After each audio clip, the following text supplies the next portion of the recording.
महिमा प्रहासीः अनेनाधीतेनाहुरात्रान् सन्दधामि ऋतं वदिष्यामि सत्यं वदिष्यामि तन्माम् अवतु तद्वक्तारमवतु अवतु माम् अवतु वक्तारमवतु वक्तारम् ॐ शान्ति शान्ति शान्तिः Om. May my speech be firmly established in my mind. May the mind too be firmly established in my speech. O self-effulgent Lord, be revealed unto me. May the truths of the scriptures come to me. May not what I learn from them ever forsake me.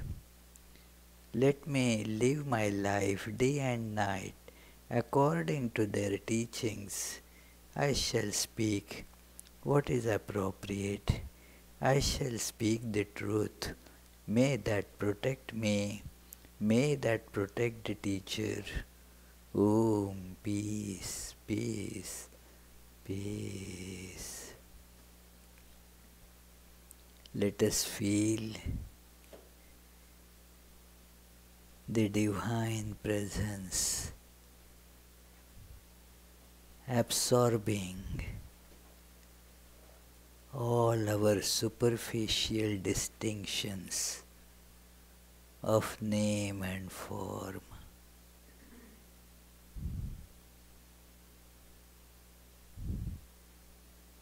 All names and forms are dissolved like the ice cubes when kept out in warm temperature. Dissolve, lose their individualities and merge in their essential oneness. So let us feel the all-pervading,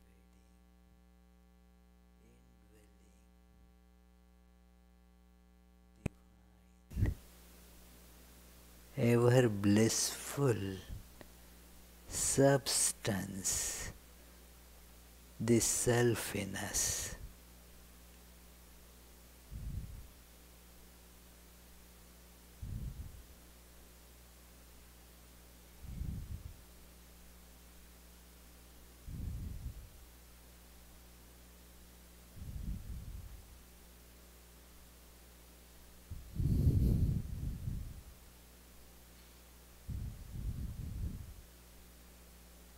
That is the source of all bliss, source of ultimate peace.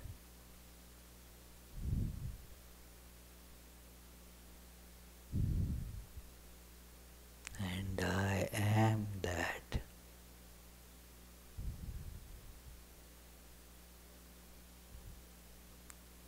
Om. Peace, peace, peace.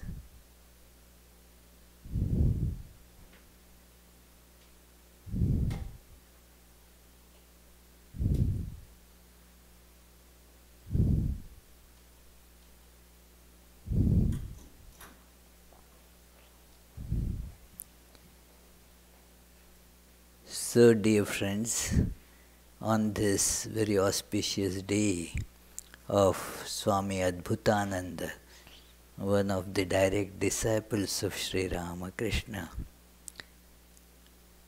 we shall begin the discussion on this biography of Sri Ramakrishna, Sri Ramakrishna and his divine play with our usual chant.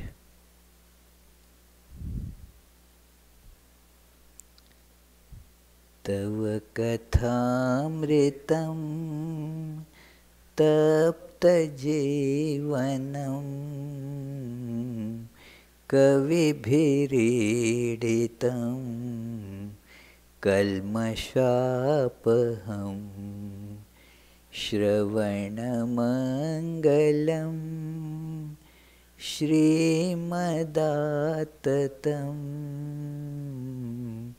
Bhuvi grinanti te Bhurida janaha.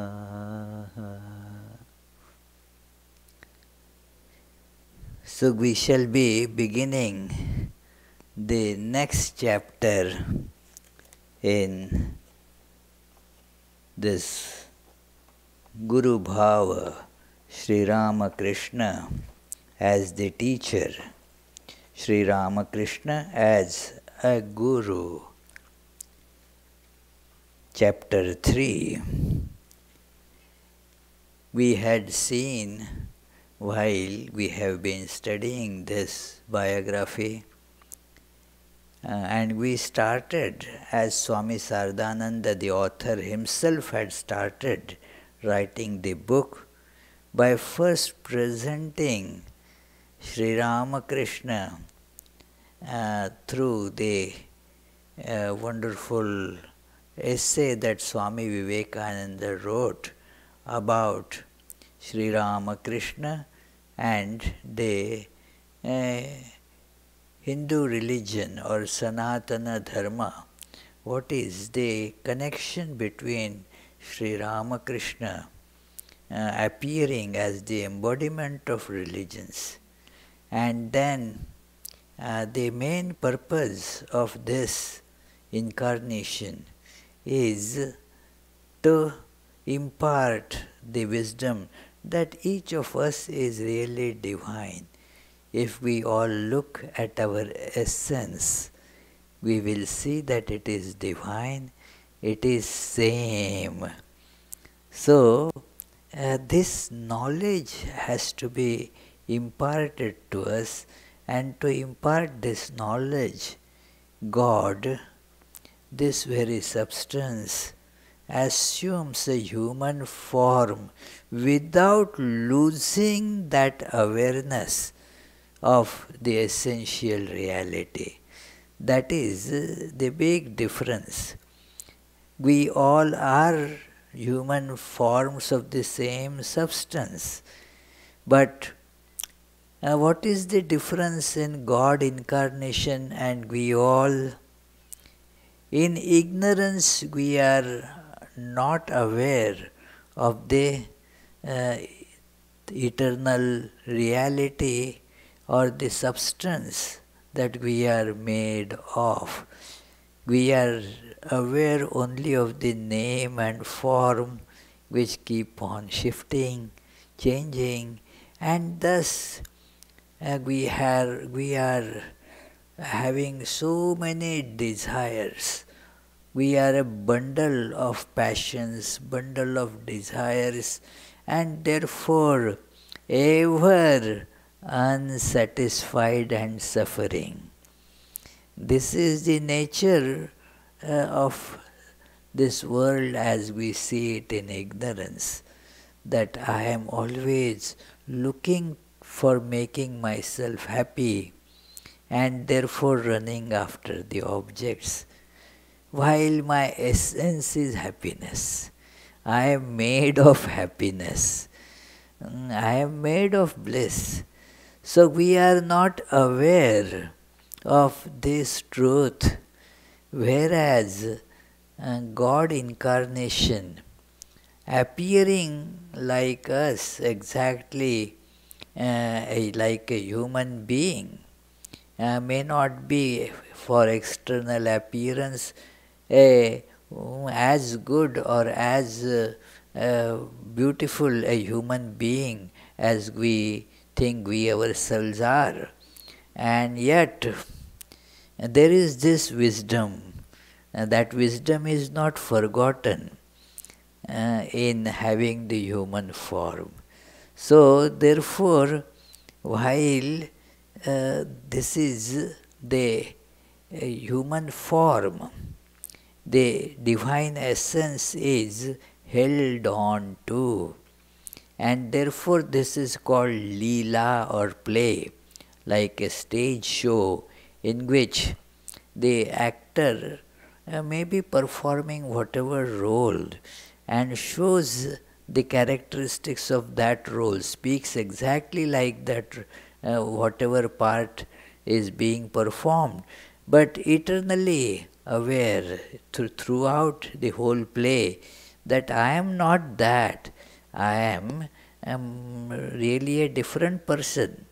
It is in the play, the person may be at the end, it may be a tragedy that this fellow will die at the end of the play.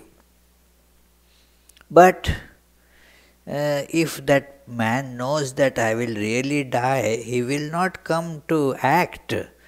It is like one of our devotees said, Swami, I don't want to go too deep in meditation because if I got into samadhi, you were telling the other days the body will fall in 21 days. I don't want to die in 21 days, so I am not making my meditation very deep.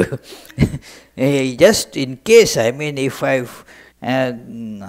just fall in nirvikalpa samadhi, and then what will happen to my husband, what will happen to my children and all other friends. So therefore, I don't want to die right now. So this is our ignorance that makes us behave like this. We are caught in that. So Sri Ramakrishna is always aware, although he won't express that awareness always, because then the stage show will be all gone. Imagine, that somebody is John Smith and playing, they say Hamlet, and somebody sitting in the front row calls him, "Hey John, how are you today?" He won't respond to that because then the Hamlet show will get all upset. So it is, therefore, keeps quiet, continues with the dialogues of the Hamlet show. So similarly, Sri Ramakrishna will not express that every moment, although he is aware of it every moment. So it is the very purpose of it is to impart this teaching, and that is the Guru Bhava, Sri Ramakrishna as a Guru. And earlier chapters were about the position from which Sri Ramakrishna's this teachership emerges. Sri Ramakrishna in Bhava Mukha. And Sri Ramakrishna's various these moods and the visions and these different states of samadhi that he used to have.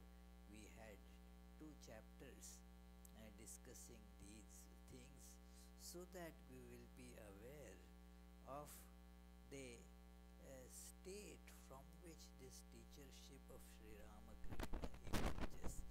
He is not an ordinary teacher like, okay, hey, come on, sit, I will teach you something. That is a common person's way of teaching, that I know, now let me tell it to you. So, with Sri Ramakrishna, it is not like that. His knowledge would just emanate, and for him all minds were so clear, like the objects kept in a glass case.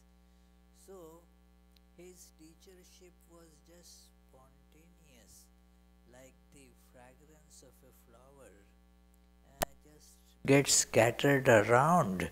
It is not that the flower has to think, let me now give fragrance there, but that fellow is not good, I won't give fragrance there. It is not a conscious act at all. So, Sri Ramakrishna's teachership is like that, and this is now this chapter, Sri Ramakrishna as Guru. So, this Sri Ramakrishna as a child, Sri Ramakrishna as performing different spiritual practices, and so forth are described here. And in and through all that, Sri Ramakrishna's teachership also gets manifest, although not explicitly mentioned. Here in this chapter you will find Sri Ramakrishna as a Guru, but many of the incidents narrated are from that time when Sri Ramakrishna was engaged in spiritual practices, not as a teacher. He was not at that time having many students coming to him to learn. His disciples were yet to arrive. So, but the teachership was still going on. So, we shall see many of these things while reading this chapter 3, Sri Ramakrishna as a Guru. And it begins with a quote from Bhagavad Gita, a very important quote that Lord Krishna mentions about the human manifestation of God. Some look on the self as a wonder, some speak of it as a wonder, some hear of it as a wonder. Still others, though hearing, do not understand it at all. So, this is Ashcharyavat pashyati kaschideinam. That is how the original Sanskrit verse goes. That it is a big wonder that the divine presence is, when it is revealed, it is the greatest wonder. What is wonderful? Something that is not like anything that we see. It would be so wonderful. Like imagine, instead of one sun, 3 suns rise at a time in the morning. What a tremendous wonder it will be. All other news will get subsided. Only this will be the big news all over that there were today in the morning 3 suns came up from the horizon instead of one that we are accustomed to. So, what a wonderful thing. Nothing like that has ever been experienced by any of us. So, this divine presence is just out of this world. Nothing akin to it can be shown. That, okay, yes, I had seen something like that 6 months ago. No, it is simply unique. And so, people think about it, what is it? How? And when somebody does not directly see or gets experience of it, even hearing of it is full of so much wonder. How can it be? It is so unbelievable. The word gets used all the time, and so it doesn't really make the any dent. It is all ordinary things also. In American lingo, they go by this. It was unbelievable. It is when I first came that it is one of our devotees used to tell, Swami, I got late because traffic was unbelievable. And I thought really it was a very strange phenomena. Very rarely it happens. But every now and then that devotee kept on telling me, Swami, traffic was unbelievable. So now if I see it every time, then what is unbelievable about it? But that is just a phrase, a catchphrase, unbelievable. That is how one uses it. It is nothing really unbelievable in those things, but the appearance of God is unbelievable, Ashcharya. That is how Bhagavad Gita describes it. And we won't believe it even if somebody tells, because it is so much out of this, our ordinary experiences. We would refuse to believe it. So therefore even somebody describes and tells, that fellow is crazy, that would be our idea.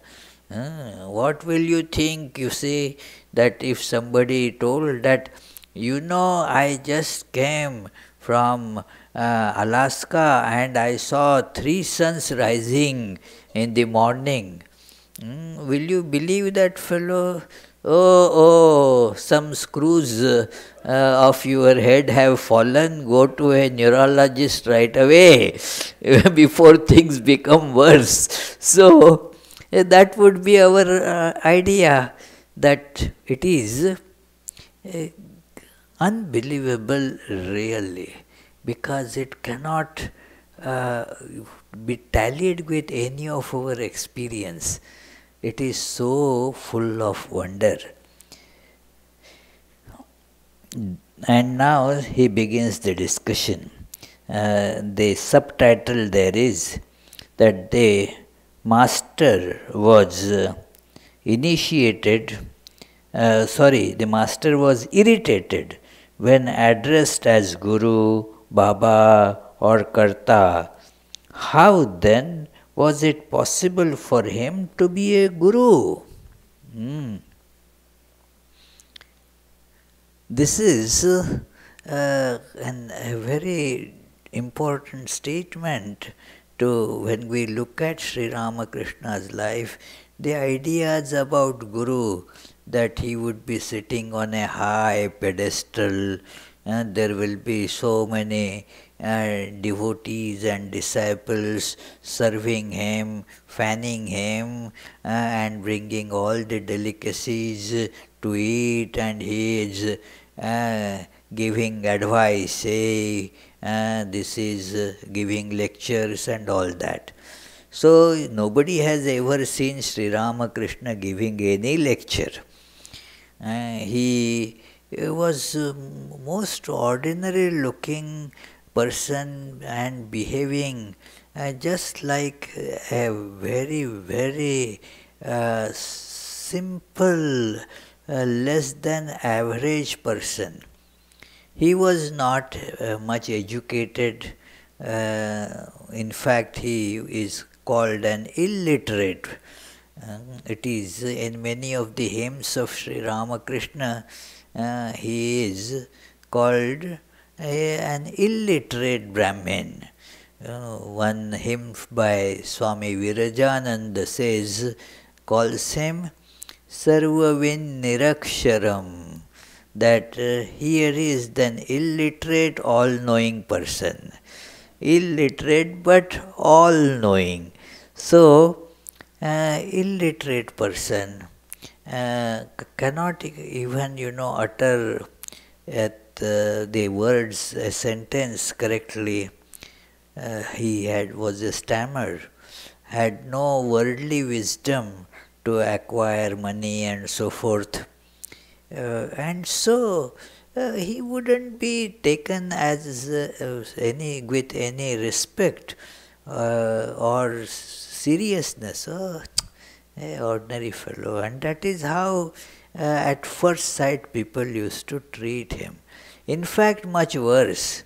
That one insane fellow lives here, that's it. A bit insane, good man, but lost these some of the marbles, so it is not in good state. So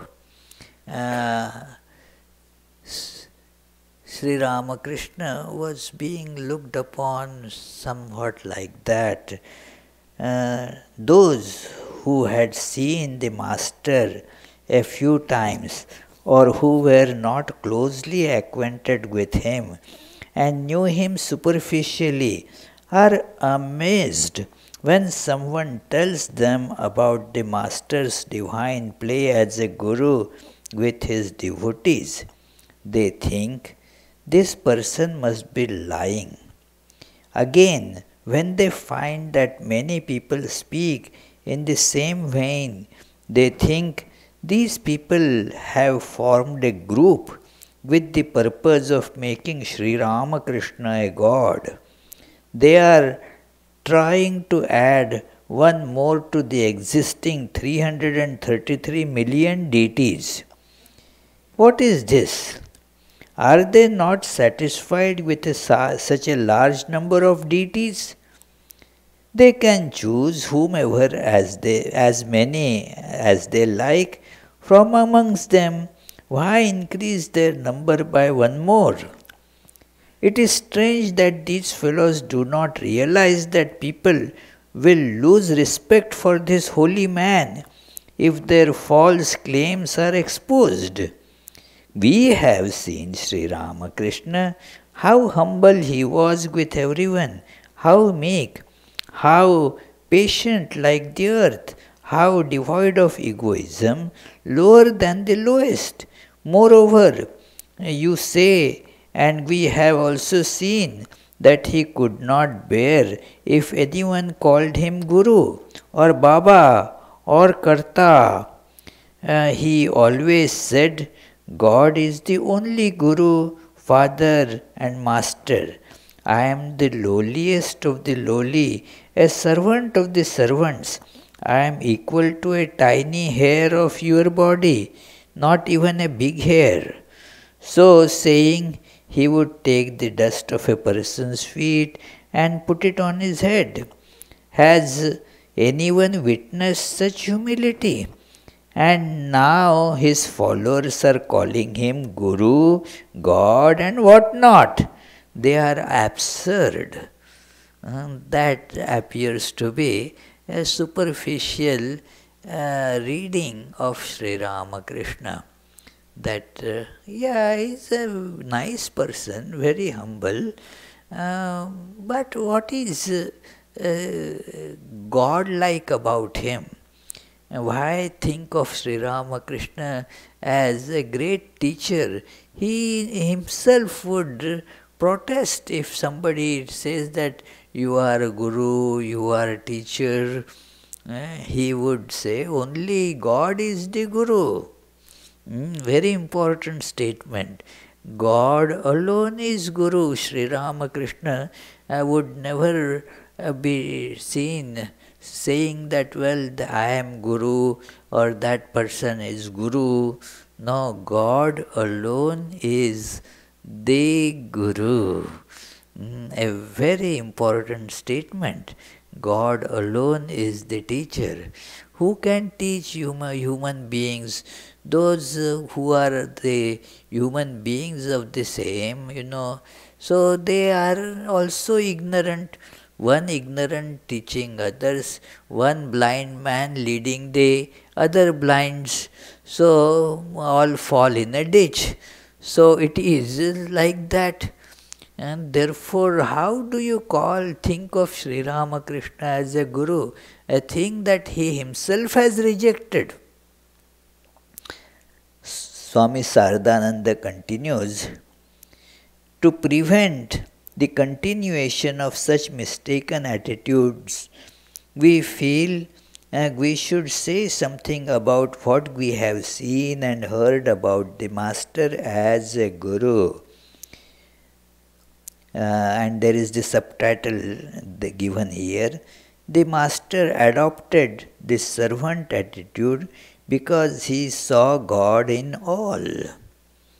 That was his perception, seeing God in all, not just thinking of God in all, actually perceiving God in all.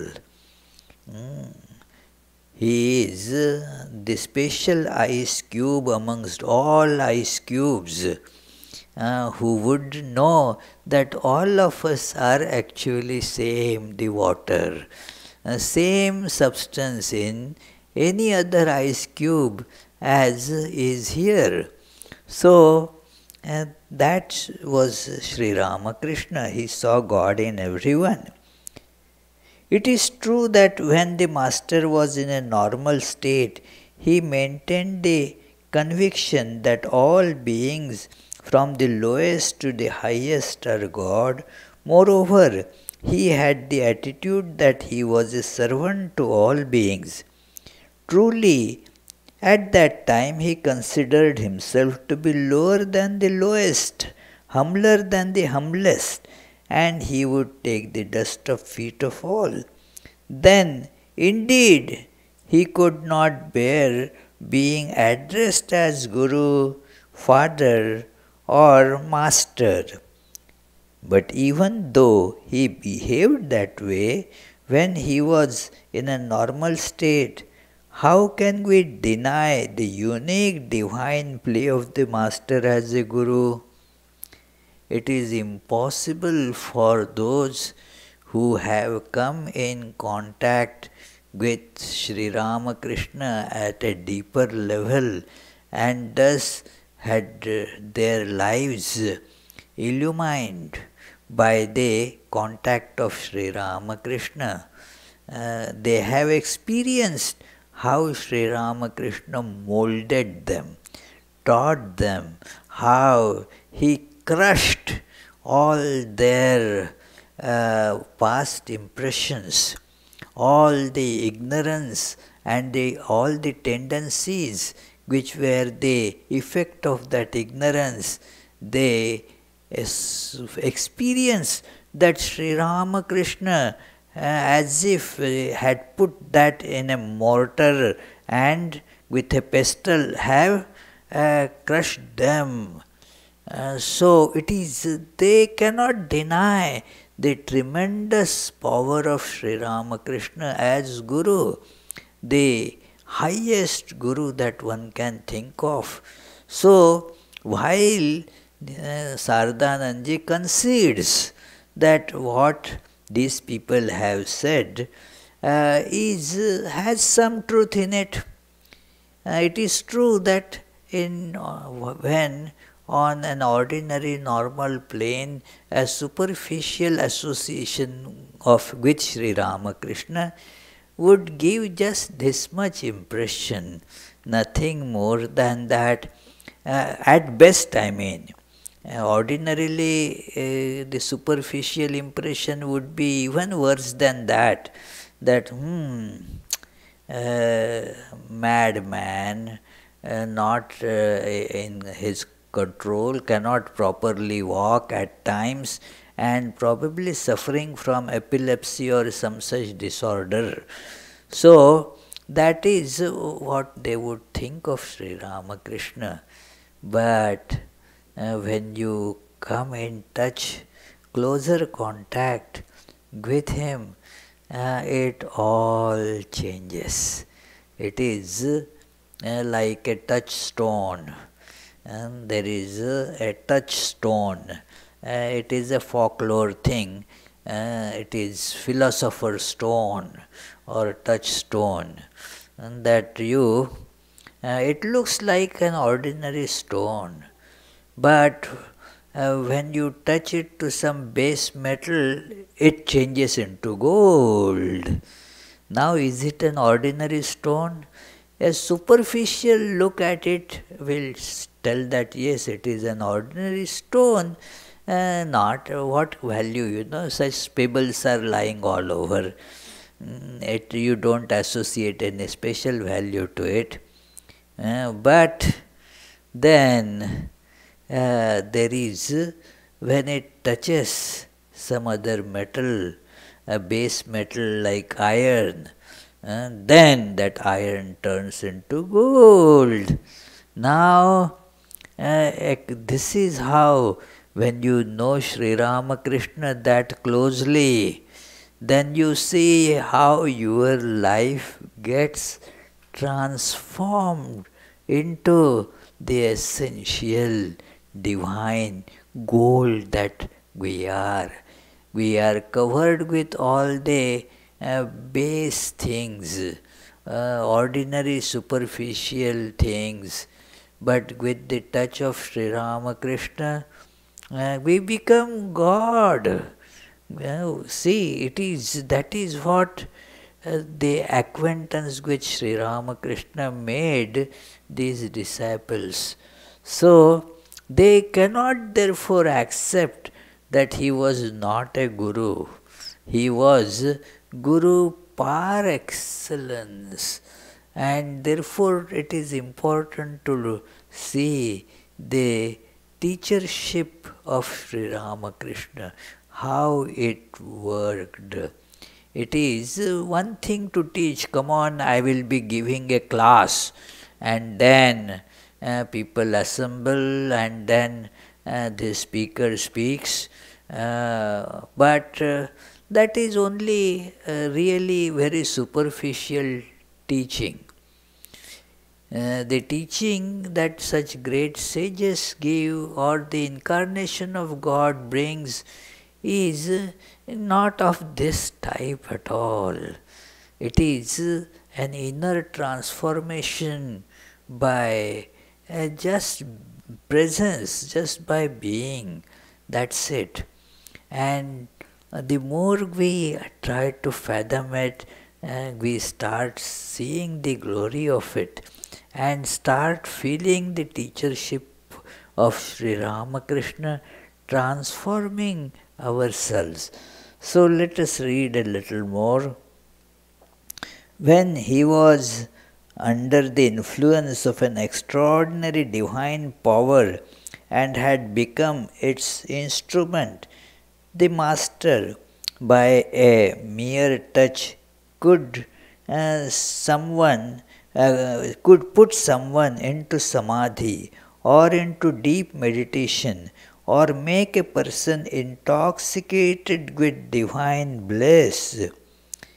By means of a mysterious spiritual power, he could remove the impurities from a person's mind so completely that the latter would immediately achieve deep concentration, purity, and bliss to an extent that he or she had not experienced before. So, this is so many of these persons who came to Sri Ramakrishna have experienced this. So many who have come with the determination that I will not get influenced like this, they also had been transported there. Narendranath, future Swami Vivekananda, was one of those, a glaring example that after all I am in control of my faculties. What can Sri Ramakrishna do? He was sure that even if Sri Ramakrishna touched him, nothing will happen to him. It is like this, that you get into the train that is going to Boston. From Providence it is going to Boston. Now you are in the train and the train is moving, And now you cannot say, no, no, I don't want to go to Boston. I will not go to Boston. Do you have that freedom? You will be taken there even if you don't want. It is so Sri Ramakrishna's touch would transport a person into such a situation that he is the master. You cannot do anything about it. He is the master. It is that is the tremendous power. It is that Sri Ramakrishna wielded, the Guru Sri Ramakrishna. Not an ordinary Guru that will tell, okay, do meditation, do your mantra, and then gradually you will evolve, and all that. That is an ordinary teacher would do. With that touch of Sri Ramakrishna, that gets completely things are on a different level. And you can feel that touch of Sri Ramakrishna even now. It is not that it happened then. Now also the lives of so many people get transformed by that touch of Sri Ramakrishna. It is true. There is no denying the fact. Come, have that touch, and then you will see all that your old awareness of I and world starts changing. It does change. Our life therefore takes a change. That it was going in one direction, and now holding Sri Ramakrishna, it starts going in another direction, in spite of ourselves. So, this is that it is such a devotee would then consider himself or herself to be blessed and would surrender to the Master forever. When we saw the Master at such a time, we felt that he was no longer the lowliest of the lowly, but that he had been possessed by a divine power that willfully or playfully manifested itself within him and made him perform those actions. He was then indeed a Guru, a Saviour, and a guide to the path of God for those helpless human beings who were blinded by ignorance, afflicted by miseries, and sickened by worldly disease. When they observed this aspect of the Master, the devotees called him Guru, the Merciful One, the Lord, and so on.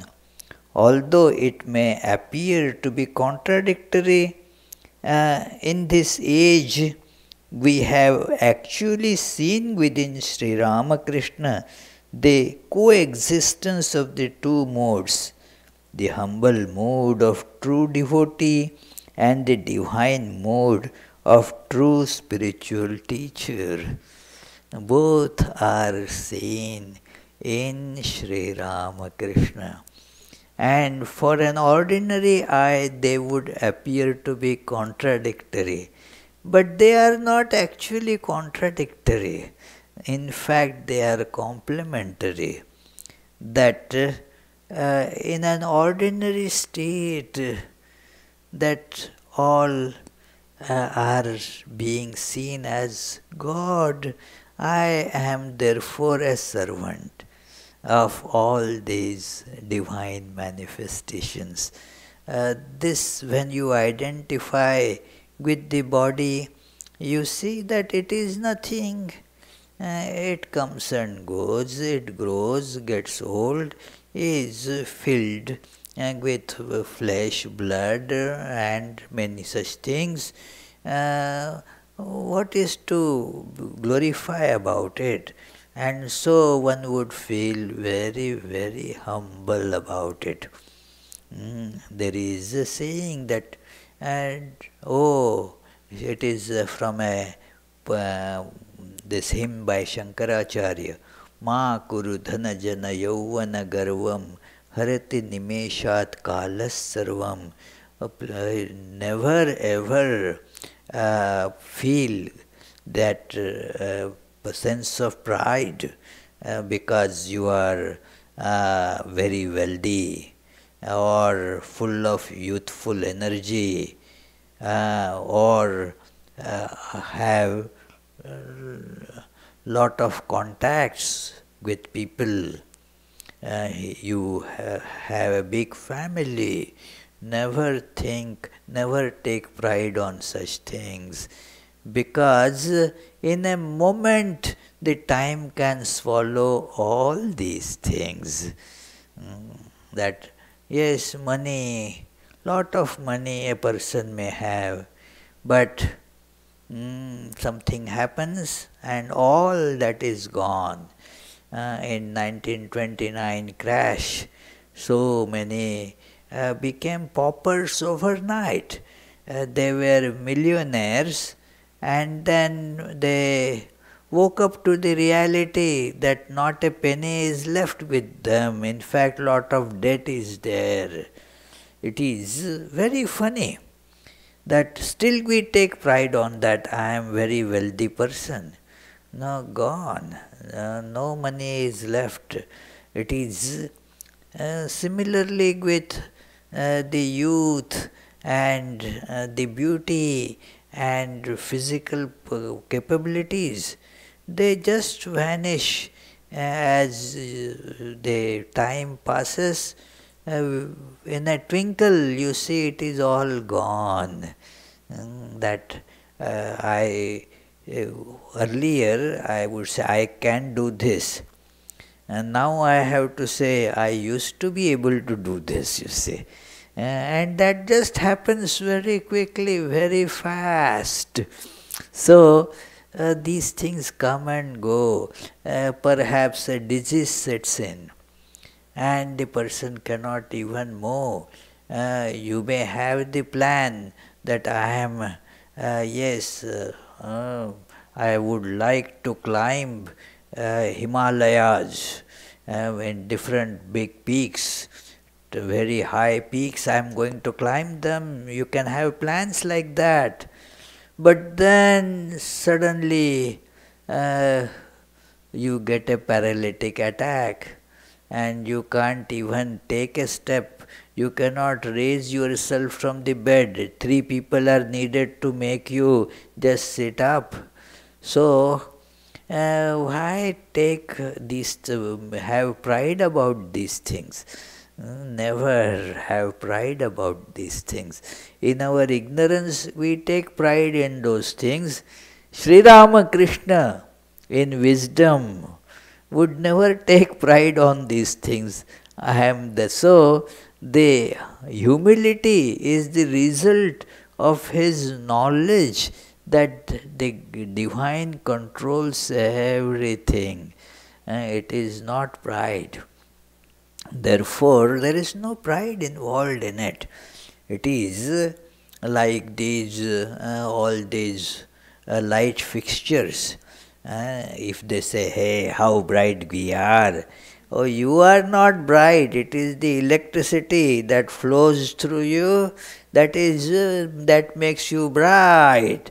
When Charlie switches that off, they all lose the whatever brightness that they had. So it is like that. So the humbler we are, closer to the reality we get. So Sri Ramakrishna at that plane is humble. Now the switch is on. It is all illumined. Now there is the light scattering all around from him. Now he is the giver of light.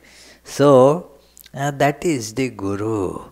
That it is both these states, they are not contradictory, they are different but complementary. In the different state of the physical connectivity, that when you are is connected with the body, that's it. It is all God controls all. I am a mere servant. As the God moves, I move. It is. I am just a machine. The Divine Mother takes it, moves it as she wants to move.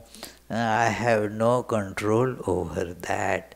So this is the wisdom that makes one humble. So Sri Ramakrishna was the ultimate of humility, complete lack of ego. That was Sri Ramakrishna on that plane. And another plane, no power could be greater than his. He could transform the minds of people, as Swami Vivekananda mentioned, and that like a lump of clay he would mold, unmold, and whatever he would like to do with the minds of people. So it was just a child's play for him. So he was so powerful. So both these things were there in him. Because we have witnessed that, we now attempt to show the reader, according to our understanding, how those two can coexist in one mind. But despite our efforts, we are not sure whether we are capable of explaining what little we have grasped. This is what the author is confessing. You may not find anybody apart from Swami Saradananda capable of explaining this more. Impossible. A pure mind like Swami Saradananda and that attitude of just reporting the facts as they are, and all that deep contact and connection with Sri Ramakrishna, still he is not only unsure that he will not be able to impart this understanding to somebody else. He is pretty sure that he will not be able to do that. It is because, firstly, to feel that and to give a form of words to an experience is a very difficult task, even in ordinary experiences, friends. It is, as they say, you say, ate a candy. How was the candy? How did it taste? You cannot exactly put that experience in words. Oh, it was sweet, it was nice. How can I describe it? Yes, that is a description that you can give. How can I describe it? It cannot be put in words. And this kind of experience, which has no parallel, how can that be described? One has to therefore feel. This statement is really telling that how should one read these words. Holding on to these words, we should try to just climb beyond them to get the essence. It is like somebody asks, I want to go to the 5th floor. And then another man points out to the staircase. Now this staircase is not the 5th floor, it is right here. But if you keep on climbing, then eventually you may get to the 5th floor. So these words are like that. By holding on to these words, gradually one will be able to have that unfoldment of that our spiritual personality, where we can see that the glory of Sri Ramakrishna's teachership. So we shall gradually read more and more of this. Now the time is over, so we shall meditate for a few seconds, and then in case if you have any questions, please feel free to ask.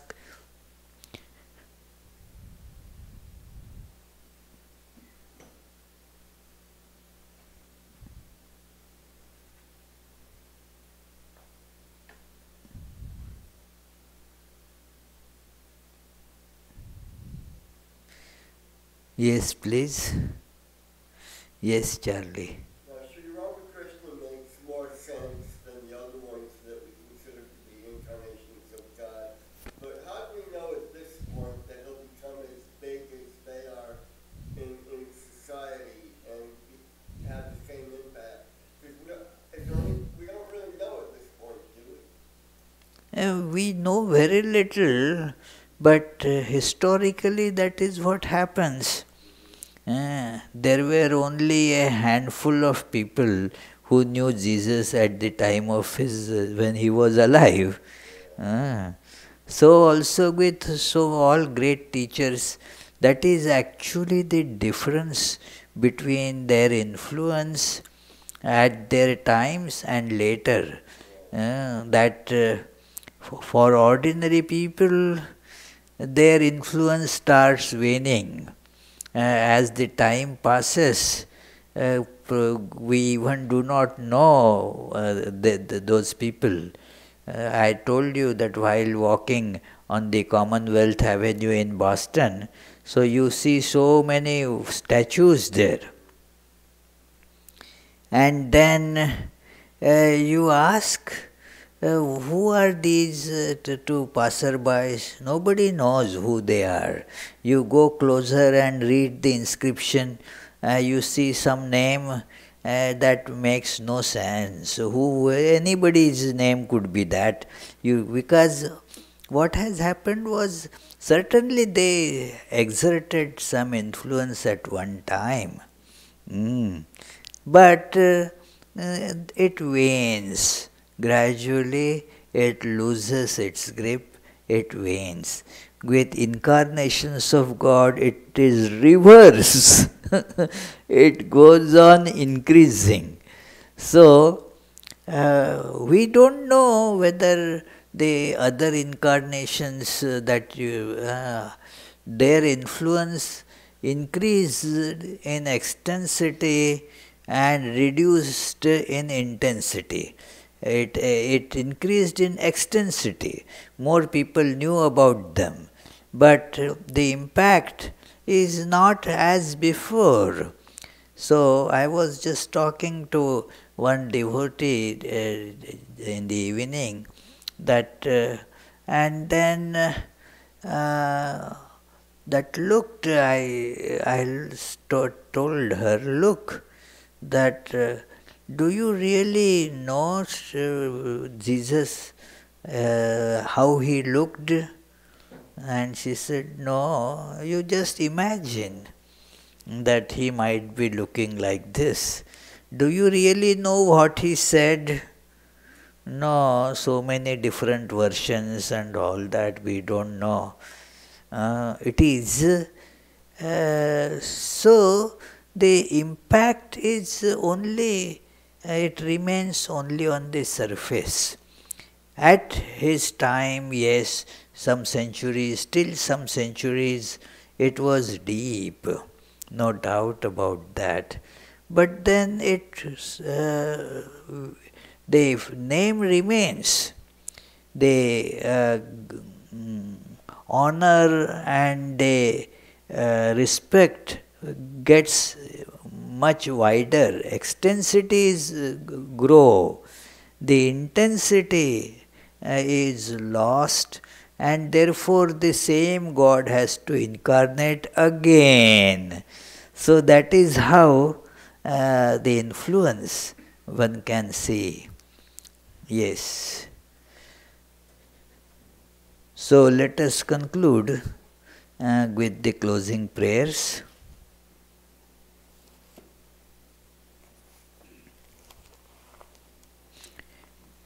And yes, there is some prasad kept there, some offered food. So while you leave, please try to take a little bit.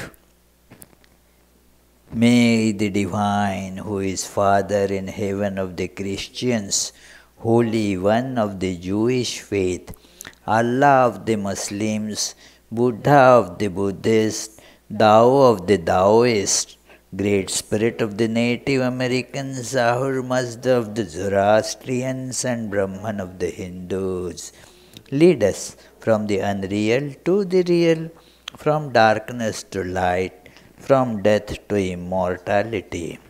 May the all-loving being manifest himself unto us and grant us abiding understanding and all-consuming divine love. Peace, peace, peace be unto all.